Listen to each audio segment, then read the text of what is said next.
अस्सलाम वालेकुम दोस्तों, अभी हम निकले हैं जुम्मा नमाज पढ़ के।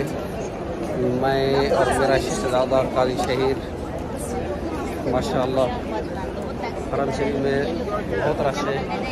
आप देख सकते हैं चारों तरफ।